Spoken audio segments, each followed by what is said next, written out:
Ada jiwa yang tidak mencari untuk dikenal, namun selalu ditemukan oleh doa-doa yang tulus. Ada nama yang tak pernah diumumkan, namun diam-diam disebut oleh semesta. Ada saat-saat tertentu ketika hidup terasa lebih hening dari biasanya. Bukan karena dunia berhenti bergerak, melainkan karena jiwamu sedang diajak mendengar sesuatu yang lebih dalam. Dalam keheningan itu, mungkin kamu pernah merasakan getaran aneh, seperti ada yang memanggil, namun tanpa suara. Seperti ada yang mengingatmu, meski tak satupun wajah muncul di benakmu. Perasaan itu bukan kebetulan. Ia bukan ilusi. Ia adalah bisikan lama yang kembali menemukan jalannya menuju kesadaranmu. Mungkin selama ini kamu mengira hidupmu berjalan biasa saja. Bangun pagi dengan rutinitas yang serupa, menghadapi hari dengan beban yang kadang tak bisa dijelaskan, lalu menutup malam dengan lelah yang bukan hanya fisik, tetapi juga batin. Namun di balik semua itu, ada lapisan halus yang bekerja tanpa pernah meminta pengakuan. Lapisan yang membuat namamu disebut dalam doa-doa orang lain, tanpa mereka tahu mengapa hatinya tergerak untuk mengingatmu. Doa-doa itu tidak selalu datang dari orang yang mengenalmu. Tidak selalu dari mereka yang pernah berbincang panjang denganmu. Justru seringkali lahir dari jiwa-jiwa yang hanya bersinggungan sebentar dengan hidupmu, atau bahkan sama sekali tidak sadar bahwa kamu pernah hadir di lintasan takdir mereka. Namun entah bagaimana, ketika mereka menundukkan kepala dan menyebut nama-nama yang ingin mereka titipkan pada Yang Maha Mengetahui, namamu ikut terucap, pelan, tulus, tanpa alasan yang bisa mereka jelaskan. Ada misteri di sana. Misteri tentang jiwa-jiwa yang saling mengenali di luar ingatan sadar. Tentang ikatan yang tidak dibentuk oleh pertemuan fisik, tetapi oleh keselarasan batin. Barangkali jiwamu membawa nada tertentu, nada lama yang pernah bergema di tanah ini, jauh sebelum hiruk-pikuk dunia modern membungkus segalanya dengan kebisingan. Nada yang membuat alam seakan berhenti sejenak untuk mendengarkan. Sebagai jiwa yang tumbuh dari tanah Nusantara, ada jejak yang tak kasat mata mengalir dalam dirimu. Jejak doa leluhur, harapan yang pernah dipanjatkan di sunyi hutan, di tepi sungai, di bawah langit malam yang diterangi bintang. Jejak itu tidak selalu hadir sebagai ingatan, tetapi sebagai rasa. Rasa tanggung jawab yang sulit dijelaskan. Rasa peduli yang kadang terasa terlalu besar untuk dunia yang seringkali tanpa acuh. Rasa bahwa hidupmu bukan sekadar tentang dirimu sendiri. Mungkin itulah sebabnya kamu sering merasa berbeda, meski tak tahu harus menyebutnya apa. Kamu bisa berada di tengah keramaian, namun tetap merasa sendirian. Atau sebaliknya, kamu bisa sendiri, namun tidak pernah benar-benar merasa sepi. Ada kehadiran yang menemanimu, kehadiran yang tidak berbentuk, tetapi terasa nyata. Kehadiran yang menguatkan langkahmu saat kamu hampir menyerah, dan menenangkan hatimu saat kamu tak punya jawaban atas semua pertanyaan hidup. Dalam perjalanan ini, kamu mungkin pernah bertanya pada dirimu sendiri, mengapa hidup terasa berat sejak awal? Mengapa sejak kecil, hatimu seperti lebih peka terhadap luka, baik luka sendiri maupun luka orang lain? Mengapa kebahagiaan sederhana sering datang bersamaan dengan kesedihan yang dalam? Pertanyaan-pertanyaan itu bukan tanda kelemahan. Ia adalah tanda bahwa jiwamu bekerja lebih luas dari batas dirimu sendiri. Ada masa ketika kamu merasa tidak dipahami. Ketika niat baikmu disalahartikan. Ketika ketulusanmu dianggap biasa, bahkan kadang dimanfaatkan. Namun entah mengapa, meski terluka, hatimu tidak berubah menjadi keras. Kamu tetap memilih untuk lembut. Tetap memilih untuk tidak membalas keburukan dengan keburukan. Pilihan itu bukan karena kamu tidak mampu, melainkan karena ada suara sunyi di dalam dirimu yang selalu mengingatkan, jalanmu bukan jalan yang banyak dipilih orang. Di saat-saat seperti itu, doa-doa yang tak kamu dengar itulah yang menopangmu. Doa-doa yang bekerja seperti akar pohon tua, tak terlihat di permukaan, tetapi mencengkeram bumi dengan kekuatan yang tak tergoyahkan. Doa-doa yang menjaga agar kamu tidak benar-benar jatuh, meski dunia seolah mendorongmu ke tepi jurang kelelahan. Kadang kamu merasa seolah hidupmu dipandu oleh sesuatu yang lembut namun tegas. Ada pintu yang tertutup, tetapi selalu ada jalan lain yang terbuka tepat saat kamu membutuhkannya. Ada kehilangan yang menyakitkan, tetapi dari sana tumbuh pemahaman yang lebih dalam tentang makna melepas. Semua itu membentukmu perlahan, seperti sungai yang menghaluskan batu bukan dengan kekerasan, melainkan dengan kesabaran. Kamu mungkin belum sepenuhnya menyadari misi jiwamu. Bahkan mungkin kamu merasa belum melakukan apa-apa yang besar atau berarti. Namun misi jiwa tidak selalu berbentuk tindakan yang terlihat oleh banyak mata. Terkadang ia hadir dalam cara kamu mendengarkan orang lain tanpa menghakimi. Dalam caramu memilih diam ketika kata-kata hanya akan melukai. Dalam caramu tetap jujur pada dirimu sendiri, meski dunia mengajarkan banyak topeng untuk dikenakan. Setiap kali kamu memilih untuk tetap tulus, sesuatu di alam semesta bergerak menyesuaikan. Setiap kali kamu menahan diri untuk tidak menjadi seperti mereka yang menyakitimu, keseimbangan halus terjaga. Inilah pekerjaan sunyi yang jarang dibicarakan, tetapi dampaknya jauh melampaui apa yang bisa diukur oleh logika. Ada kemungkinan bahwa sejak lama, jiwamu telah membuat perjanjian yang tak kamu ingat. Perjanjian untuk hadir di masa ini, di tanah ini, membawa cahaya yang sederhana namun konsisten. Cahaya yang tidak menyilaukan, tetapi cukup untuk menerangi langkah-langkah kecil di tengah kegelapan batin banyak orang. Karena itulah namamu sering muncul dalam doa-doa yang bahkan tidak diarahkan secara khusus kepadamu. Jiwamu dikenali, meski wajahmu tidak. Ketika lelah menghampiri, cobalah berhenti sejenak dan bernapas lebih dalam. Rasakan bahwa kamu tidak berjalan sendirian. Ada arus halus yang mengalir bersamamu, arus doa, harapan, dan niat baik yang saling terhubung. Kamu mungkin tidak mendengar kata-katanya, tetapi kamu merasakan dampaknya. Rasa kuat yang tiba-tiba muncul di saat paling rapuh.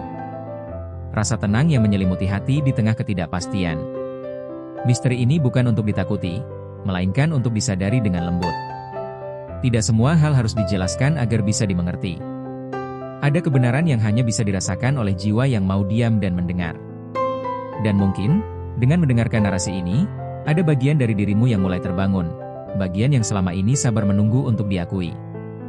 Jika kamu merasa kata-kata ini menyentuh sesuatu yang sulit kamu namai, itu bukan kebetulan. Bisa jadi jiwamu sedang mengingat kembali siapa dirinya, dan mengapa ia memilih jalan yang tidak selalu mudah ini. Tidak untuk merasa lebih tinggi dari siapapun, tetapi untuk menjadi jembatan, menjadi pengingat, menjadi penjaga keseimbangan dengan caramu sendiri. Dan dari keheningan inilah, perlahan kita bisa mulai menyibak lapisan-lapisan makna yang selama ini tersembunyi. Dengan langkah yang tenang, dengan hati yang terbuka, kita akan memasuki pemahaman yang lebih dalam tentang tanda-tanda, perjalanan, dan panggilan yang menyertai jiwa-jiwa terpilih ini, satu persatu, tanpa tergesa, sebagaimana semesta selalu bekerja. Seringkali pintu rezeki tidak terbuka dengan suara keras, melainkan dengan bisikan halus yang hanya bisa didengar oleh hati yang mau diam dan sadar. Dalam perjalanan hidup ini, tidak semua orang diberi keistimewaan untuk memahami tanda-tanda sebelum perubahan besar terjadi. Sebagian manusia hanya menyadari ketika segalanya sudah nyata di depan mata. Namun ada sebagian kecil jiwa, yang dalam pembahasan ini kita sebut sebagai jiwa terpilih, yang justru diuji jauh sebelum kelapangan datang. Mereka tidak diberi rezeki secara instan, tidak dilimpahi kemudahan sejak awal, bahkan seringkali harus melewati fase hidup yang terasa berat, sepi, dan melelahkan. Akan tetapi, di balik semua itu, ada satu pola ilahi yang bekerja dengan sangat rapi, sangat halus, dan sering tidak disadari oleh yang menjalaninya sendiri. Pada titik tertentu dalam hidup, mungkin Anda pernah merasa seolah-olah berjalan di lorong panjang tanpa lampu. Usaha sudah dicoba, doa sudah dipanjatkan, kesabaran sudah dilatih, tetapi hasil belum juga tampak. Hari-hari terasa berulang. Harapan muncul lalu tenggelam. Dalam kondisi seperti inilah banyak orang menyerah, mengeluh, atau bahkan menyalahkan takdir. Namun jiwa yang sedang diproses tidak berhenti begitu saja. Ada sesuatu di dalam batinnya yang terus bertahan, meski ia sendiri tidak selalu mengerti alasannya. Yang menarik, justru pada fase paling sunyi itulah seringkali peluang keuangan mulai bergerak secara perlahan. Bukan dalam bentuk uang besar, bukan pula dalam wujud kemewahan, melainkan dalam bentuk kesiapan mental, kejernihan hati, dan perubahan cara pandang. Sayangnya, banyak orang melewatkan fase ini karena terlalu sibuk menunggu hasil yang terlihat, padahal fondasi sedang dibangun dengan sangat serius oleh Tuhan. Perlu dipahami dengan penuh kesadaran bahwa rezeki tidak selalu datang dalam bentuk materi yang langsung bisa dihitung. Rezeki seringkali hadir lebih dulu sebagai ketenangan untuk bertahan, kesadaran untuk belajar, dan ketajaman intuisi untuk membaca arah. Jiwa terpilih biasanya tidak langsung diberi hasil, tetapi diberi kemampuan untuk memahami proses. Inilah sebabnya mengapa hidup mereka terlihat lebih berat dibandingkan orang lain, padahal sesungguhnya mereka sedang dipersiapkan untuk sesuatu yang lebih besar dan lebih bertanggung jawab. Jika saat ini Anda merasa tidak berada di puncak, jangan terburu-buru merasa tertinggal. Banyak jiwa yang justru sedang berada di titik terpenting dalam hidupnya ketika ia merasa paling jauh dari keberhasilan. Sebab, dalam hukum kehidupan, Tuhan seringkali menurunkan seseorang ke kedalaman tertentu bukan untuk menenggelamkannya, melainkan agar ia memiliki daya dorong yang cukup kuat saat waktunya naik. Ada masa di mana seseorang mulai merasa berbeda dari lingkungan sekitarnya. Ia tidak lagi menikmati hal-hal yang dulu terasa menyenangkan. Obrolan kosong, gaya hidup berlebihan, atau kebiasaan membuang waktu perlahan terasa hambar. Bukan karena ia merasa lebih baik, tetapi karena batinnya mulai mencari makna. Perubahan ini sering disalahartikan sebagai kebosanan atau bahkan kesedihan, padahal sesungguhnya ini adalah tanda bahwa kesadaran sedang bertumbuh. Pada fase ini pula, seseorang mulai lebih sering berbicara dengan dirinya sendiri. Bukan dalam arti negatif, melainkan sebagai bentuk perenungan. Ia mulai bertanya, sampai kapan aku akan hidup seperti ini? Apa yang sebenarnya Tuhan siapkan untukku? Atau, mengapa hatiku tidak tenang meski kebutuhanku sederhana? Pertanyaan-pertanyaan ini bukan tanda kelemahan, melainkan sinyal bahwa jiwa sedang dipanggil untuk naik ke tingkat berikutnya. Menariknya, peluang keuangan yang akan datang seringkali tidak sesuai dengan bayangan kita. Ia tidak selalu datang melalui jalur yang kita rencanakan. Kadang bukan dari pekerjaan utama, bukan dari pendidikan formal, bahkan bukan dari sesuatu yang selama ini dianggap bergengsi. Justru seringkali ia datang dari hal-hal kecil yang sebelumnya dianggap remeh. Dari keterampilan sederhana. Dari relasi yang tidak disangka-sangka. Dari ide yang muncul ketika hati sedang tenang, bukan ketika pikiran sedang memaksa. Namun disinilah letak ujian yang sesungguhnya. Jiwa terpilih harus belajar untuk peka. Ia harus mampu membedakan antara keinginan ego dan bisikan intuisi. Tidak semua yang terlihat menguntungkan benar-benar membawa keberkahan. Tidak semua yang tampak kecil berarti tidak bernilai. Dibutuhkan kejernihan hati agar seseorang mampu melangkah ke arah yang benar ketika pintu mulai terbuka, meski hanya sedikit. Seringkali pula, sebelum peluang keuangan benar-benar hadir, seseorang justru mengalami fase kehilangan. Bisa kehilangan arah, kehilangan dukungan, bahkan kehilangan orang-orang yang selama ini dekat. Ini bukan hukuman, melainkan proses penyaringan. Tuhan tidak ingin rezeki besar jatuh ke tangan yang masih dikelilingi oleh energi negatif, ketergantungan emosional, atau pola pikir yang belum matang. Maka satu persatu, hal-hal yang menghambat pertumbuhan akan disingkirkan, meski caranya terasa menyakitkan. Dalam kondisi seperti ini, sangat wajar jika seseorang merasa sendirian. Akan tetapi, kesendirian inilah yang justru melatih kekuatan batin. Ketika tidak ada lagi tempat bersandar selain doa dan usaha, disitulah keikhlasan diuji dengan sangat jujur. Dan dari keikhlasan itulah, pintu-pintu yang sebelumnya tertutup mulai menunjukkan celah kecilnya. Ada pula perubahan yang terjadi secara halus dalam cara seseorang memandang uang. Ia tidak lagi melihat uang semata sebagai alat untuk memuaskan keinginan, tetapi sebagai sarana untuk menjalankan tanggung jawab. Ia mulai berpikir tentang kebermanfaatan, tentang keamanan masa depan, tentang bagaimana caranya agar rezeki yang datang tidak hanya cukup untuk dirinya sendiri, tetapi juga membawa kebaikan bagi orang lain. Pola pikir inilah yang menjadi magnet tersendiri dalam hukum rezeki. Ketika niat mulai dibersihkan, jalan mulai diluruskan, dan kesabaran mulai menjadi karakter, maka peluang akan datang tanpa perlu dipanggil dengan keras. Ia datang perlahan, mengetuk dengan lembut. Masalahnya, hanya jiwa yang sadar yang mampu mendengarnya. Jiwa yang terlalu bising oleh keluhan, perbandingan, dan rasa iri seringkali tidak menyadari bahwa kesempatan sudah sangat dekat. Perlu diingat, tidak semua keterlambatan adalah penolakan. Banyak keterlambatan justru adalah bentuk perlindungan. Tuhan Maha mengetahui kapan seseorang siap menerima rezeki tanpa menjadi lalai, tanpa menjadi sombong, dan tanpa kehilangan arah. Maka jika sampai hari ini Anda masih berada dalam fase menunggu, bisa jadi Anda sedang dijaga dari sesuatu yang belum mampu Anda tanggung sepenuhnya. Pada titik ini, penting bagi kita untuk berhenti sejenak dan jujur kepada diri sendiri. Apakah kita benar-benar sedang tertutup rezekinya, atau sebenarnya pintu itu mulai terbuka tetapi kita belum berani melangkah? Apakah kita benar-benar tidak punya peluang, atau kita terlalu sibuk meremehkan tanda-tanda kecil yang sudah diberikan?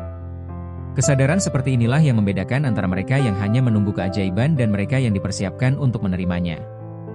Jiwa terpilih tidak selalu diberi jalan yang mudah, tetapi selalu diberi petunjuk. Masalahnya, petunjuk itu jarang berbentuk papan penunjuk besar. Ia lebih sering hadir sebagai perasaan tidak nyaman untuk tetap diam di tempat yang sama. Maka jika akhir-akhir ini Anda merasa hidup sedang mengajak Anda untuk berubah, untuk lebih serius, untuk lebih bertanggung jawab, dan untuk lebih mendekatkan niat kepada Tuhan, jangan abaikan perasaan itu. Bisa jadi, itulah tanda awal bahwa peluang keuangan mulai terbuka tanpa Anda sadari. Setelah memahami gambaran besar ini, Marilah kita lanjutkan dengan membuka satu persatu tanda dan fakta yang biasanya dialami oleh jiwa terpilih ketika pintu peluang keuangan mulai bergerak secara diam-diam. Ada 7 fakta penting yang perlu direnungkan dengan hati yang tenang dan pikiran yang jernih, agar kita tidak salah membaca arah dan tidak menyia-nyiakan kesempatan yang sedang dipersiapkan. Nomor 5. Jalan hidupmu dipenuhi ujian batin yang tidak semua orang mengerti. Sejak awal perjalanan, hidupmu jarang berjalan lurus dan ringan. Bukan karena kamu kurang berusaha, melainkan karena jalan yang kamu lalui memang tidak dirancang untuk sekadar nyaman.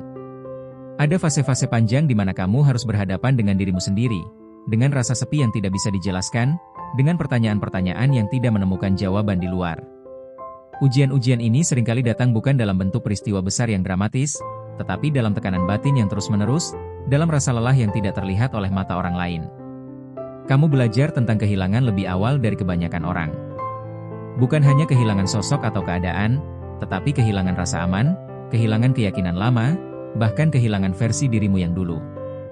Semua itu memaksamu untuk tumbuh ke dalam, bukan keluar. Ketika dunia menyarankan untuk berlari lebih cepat, jiwamu justru dipanggil untuk berhenti dan merasakan. Dari situlah kekuatanmu terbentuk. Ujian batin ini membuatmu mengenal luka dengan cara yang sangat intim. Kamu tahu bagaimana rasanya berharap lalu kecewa, percaya lalu dikhianati, berjuang lalu merasa tidak dihargai. Namun anehnya, semua itu tidak membuatmu pahit. Ada kesedihan, ya. Ada kekecewaan, tentu. Tetapi di baliknya, ada kedewasaan yang perlahan terbentuk. Kamu tidak lagi mudah menghakimi. Kamu tidak lagi tergesa-gesa menyimpulkan. Karena kamu tahu, setiap orang membawa pertempurannya sendiri. Inilah salah satu alasan mengapa jiwamu matang sebelum waktunya. Kamu melihat kehidupan bukan sebagai hitam dan putih, tetapi sebagai spektrum panjang yang penuh nuansa. Kamu belajar bahwa kebenaran seringkali tidak berdiri di satu sisi saja. Dan pemahaman inilah yang membuatmu berbeda, meski seringkali perbedaan itu membuatmu merasa terasing. Jalan hidup yang penuh ujian batin bukan tanda bahwa kamu salah arah. Justru sebaliknya, itu adalah tanda bahwa jiwamu sedang dipersiapkan. Dipersiapkan untuk memahami kedalaman hidup, untuk memegang ruang bagi orang lain, untuk menjadi saksi yang lembut atas luka-luka yang tak terucap. Tidak semua orang sanggup menjalani jalan seperti ini, dan bukan semua jiwa dipanggil untuk melaluinya. Nomor 6. Namamu terhubung dengan niat baik yang lebih besar dari dirimu sendiri. Ada saat-saat ketika doa tidak lagi bersifat pribadi. Ketika seseorang tidak hanya berdoa untuk dirinya, tetapi untuk keseimbangan, keselamatan, dan kebaikan yang lebih luas. Dalam doa-doa seperti inilah, namamu sering muncul sebagai bagian dari niat yang besar, meski mereka yang berdoa tidak memahami mengapa. Ini bukan tentang keistimewaan, melainkan tentang keselarasan.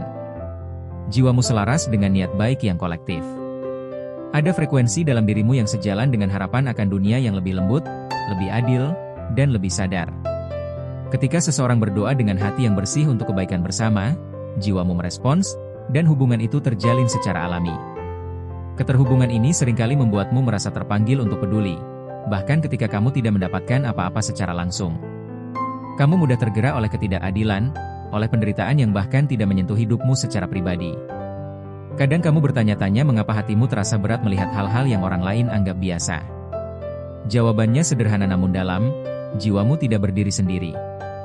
Nama yang terucap dalam doa-doa besar ini membawa tanggung jawab yang sunyi. Bukan tanggung jawab untuk menyelamatkan dunia, melainkan untuk menjaga niatmu tetap bersih. Untuk tidak membiarkan luka mengubahmu menjadi keras. Untuk tidak membiarkan kekecewaan memadamkan kepedulianmu. Karena selama kamu setia pada niat baik itu, keterhubungan ini akan terus mengalir dan memberi makna pada langkah-langkahmu. Kamu mungkin tidak melihat dampaknya secara langsung. Tidak ada tepuk tangan, tidak ada pengakuan. Namun di lapisan yang lebih halus, kehadiranmu memberi keseimbangan. Seperti satu nada kecil dalam alunan panjang, mungkin terdengar samar, tetapi tanpanya, harmoni tidak akan lengkap. Nomor 7. Misi jiwamu bekerja saat kamu memilih ketulusan, bukan pengakuan. Ada godaan besar dalam hidup untuk ingin dilihat, diakui, dan dianggap berarti. Apalagi ketika kamu merasa telah melalui banyak hal. Namun misi jiwamu tidak tumbuh dari sorotan, melainkan dari ketulusan. Ia bekerja paling kuat justru ketika kamu tidak sedang berusaha menjadi apapun. Ketika kamu memilih untuk jujur pada perasaanmu, meski itu membuatmu tampak lemah. Ketika kamu memilih untuk berbuat baik, meski tidak ada yang tahu. Ketika kamu memilih untuk tetap rendah hati, meski kamu bisa saja membalas dengan keangkuhan. Di saat-saat seperti itulah misi jiwamu bergerak paling aktif. Misi ini tidak selalu terasa seperti tujuan besar. Kadang ia hadir sebagai dorongan kecil untuk bersikap lembut, untuk mendengarkan lebih lama, untuk memaafkan meski belum sepenuhnya pulih. Hal-hal kecil ini sering diremehkan, tetapi justru di sanalah perubahan yang sesungguhnya terjadi. Ketulusan membuat jiwamu tetap jernih. Ia mencegahmu tersesat dalam permainan ego, dalam perbandingan, dalam keinginan untuk menjadi lebih dari orang lain. Kamu belajar bahwa nilai dirimu tidak ditentukan oleh seberapa banyak orang yang mengenal namamu, tetapi oleh seberapa jujur kamu hidup sesuai dengan suara batinmu. Ketika ketulusan ini terjaga, doa-doa yang menyebut namamu menemukan jalannya dengan mudah. Tidak ada hambatan, tidak ada distorsi. Energi yang mengalir tetap bersih, dan misi jiwamu berjalan tanpa perlu dipaksakan. Nomor 8, kebangkitan jiwa terjadi perlahan, saat kamu siap menerimanya. Tidak ada momen tunggal yang menandai kebangkitan jiwamu. Ia tidak datang sebagai ledakan kesadaran yang tiba-tiba. Ia datang perlahan, hampir tak terasa, melalui pengalaman-pengalaman kecil yang mengubah caramu memandang hidup. Kamu mulai lebih peka terhadap dirimu sendiri. Kamu mulai menyadari kapan harus melangkah dan kapan harus berhenti. Kamu mulai mendengarkan tubuh dan hatimu dengan lebih hormat. Hal-hal yang dulu terasa penting mungkin mulai kehilangan daya tariknya, sementara hal-hal sederhana justru terasa lebih bermakna. Kebangkitan ini sering disertai dengan perasaan asing. Seolah kamu tidak lagi sepenuhnya cocok dengan dunia lama, tetapi juga belum sepenuhnya tiba di tempat baru. Ini adalah fase di antara, fase yang sering kali sunyi. Namun justru di sanalah kesadaranmu menguat. Doa-doa yang menyebut namamu menjadi seperti penanda jalan. Mereka tidak mendorongmu, tidak menarikmu secara paksa. Mereka hanya menerangi langkahmu agar kamu tidak tersesat. Dan seiring waktu, kamu mulai memahami bahwa semua yang kamu lalui memiliki benang merah yang sama. Kebangkitan jiwa bukan tentang menjadi sempurna. Ia tentang menjadi utuh. Tentang menerima luka tanpa membiarkannya mendefinisikanmu. Tentang menerima cahaya tanpa merasa harus lebih tinggi dari siapapun. Ketika kamu sampai pada titik ini, kamu tidak lagi bertanya mengapa namamu disebut dalam doa-doa. Kamu hanya bersyukur, dan melanjutkan perjalanan dengan hati yang lebih tenang. 8 penjelasan ini bukanlah akhir, melainkan awal dari pemahaman yang lebih dalam tentang dirimu sendiri.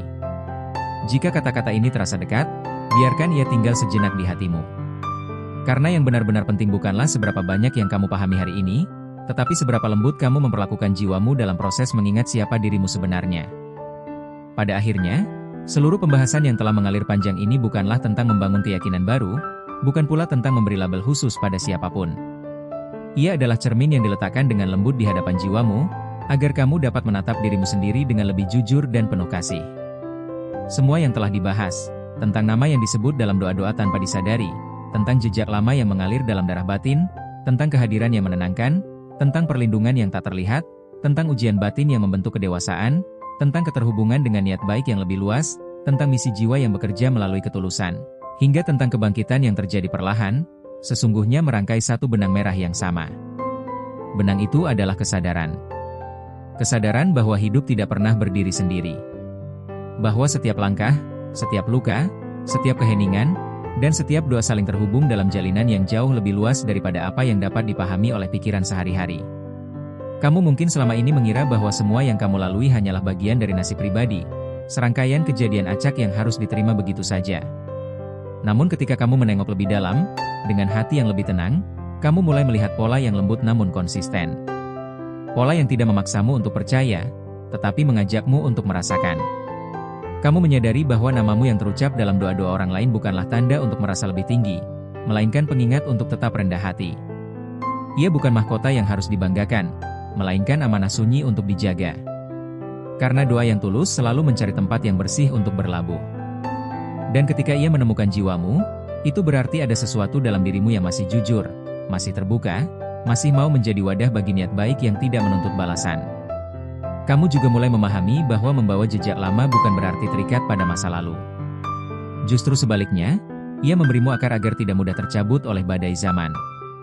Akar ini membuatmu mampu berdiri lebih tegak, meski angin kehidupan seringkali datang dari arah yang tidak terduga.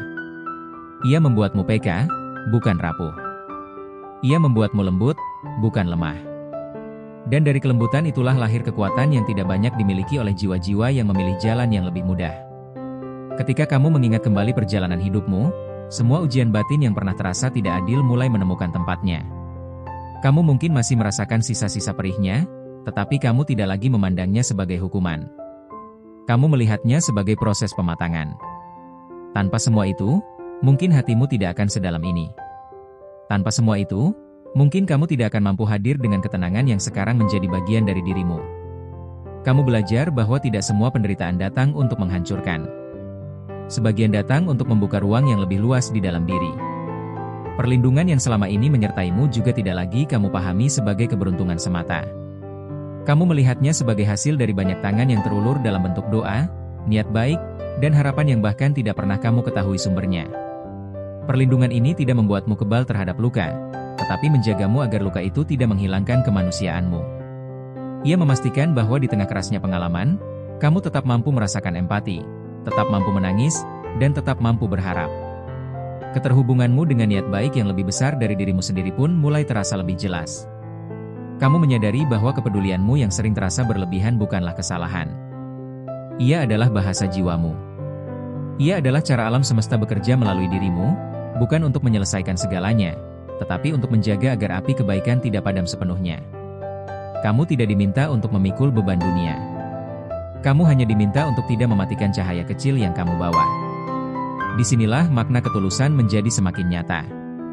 Ketulusan bukan sekadar sikap baik, melainkan fondasi dari seluruh perjalanan jiwamu. Ketika kamu bertindak tanpa pamrih, ketika kamu memilih jujur meski itu tidak menguntungkan, ketika kamu tetap setia pada nilai batinmu meski tidak populer, kamu sedang menjalankan misi jiwamu dengan cara yang paling murni. Kamu tidak perlu tahu kemana semua ini akan bermuara. Cukup dengan memastikan bahwa langkahmu hari ini tidak mengkhianati suara hatimu. Kebangkitan jiwa yang terjadi perlahan juga mengajarkanmu satu hal penting, tidak ada yang perlu dipercepat. Kesadaran tidak bisa dipaksa. Ia tumbuh seperti fajar, perlahan mengusir gelap tanpa suara. Kamu tidak perlu menjadi versi siapapun. Kamu tidak perlu memenuhi ekspektasi spiritual tertentu. Yang dibutuhkan hanyalah kehadiran penuh dalam setiap pengalaman, baik yang menyenangkan maupun yang menyakitkan. Dari situlah kebangkitan menemukan jalannya sendiri. Kesimpulan dari semua ini sederhana namun dalam. Hidupmu bermakna bahkan ketika kamu tidak merasa berarti. Keberadaanmu berpengaruh bahkan ketika kamu merasa tidak melakukan apa-apa. Jiwamu bekerja bahkan ketika pikiranmu lelah dan ingin menyerah. Dan doa-doa yang menyebut namamu adalah bukti bahwa pada tingkat yang lebih halus, hidupmu telah menyentuh banyak jiwa dengan cara yang mungkin tidak akan pernah kamu ketahui sepenuhnya. Mungkin setelah mendengarkan atau membaca semua ini, kamu tidak langsung mendapatkan jawaban atas semua pertanyaanmu. Dan itu tidak apa-apa. Kesadaran sejati tidak selalu datang sebagai jawaban, melainkan sebagai kedamaian dalam ketidaktahuan. Kamu menjadi lebih nyaman dengan proses. Kamu menjadi lebih lembut pada dirimu sendiri. Kamu berhenti terlalu keras menuntut kejelasan dari hidup, dan mulai mempercayai bahwa setiap langkah memiliki waktunya masing-masing. Jika ada satu hal yang bisa kamu bawa dari seluruh pembahasan ini, biarlah itu menjadi rasa hormat yang lebih besar pada perjalananmu sendiri. Hormat pada luka yang pernah kamu alami. Hormat pada air mata yang pernah jatuh diam-diam. Hormat pada kekuatan yang membuatmu tetap berdiri hingga hari ini. Karena semua itu adalah bagian dari cerita jiwa yang tidak sembarang jiwa sanggup menjalaninya. Dan kini, sebelum kita menutup ruang refleksi ini, izinkan kata-kata ini menjadi pelukan lembut bagi hatimu. Apapun yang sedang kamu rasakan saat ini, lelah, bingung, tenang, atau penuh harap, semuanya sah untuk dirasakan. Kamu tidak terlambat. Kamu tidak salah jalan. Kamu sedang berada tepat di titik yang kamu butuhkan untuk tumbuh. Terima kasih telah meluangkan waktu untuk hadir sepenuhnya dalam perenungan ini. Jika narasi ini terasa menyentuh sesuatu di dalam dirimu, simpanlah ia sebagai pengingat bahwa jiwamu tidak berjalan sendirian. Dan jika kamu merasa terbantu, dikuatkan, atau sekadar ditemani, biarkan keheningan setelah ini menjadi ruang bagi kesadaranmu untuk bernapas. Sebagai penutup untuk channel ini, semoga setiap kata yang dibagikan menjadi cahaya kecil di tengah perjalananmu. Jangan lupa untuk terus menjaga ketulusan, karena dari sanalah semua doa menemukan jalannya. Sampai kita bertemu kembali dalam ruang refleksi berikutnya. Tetaplah berjalan dengan hati yang sadar, langkah yang lembut, dan jiwa yang setia pada cahayanya sendiri.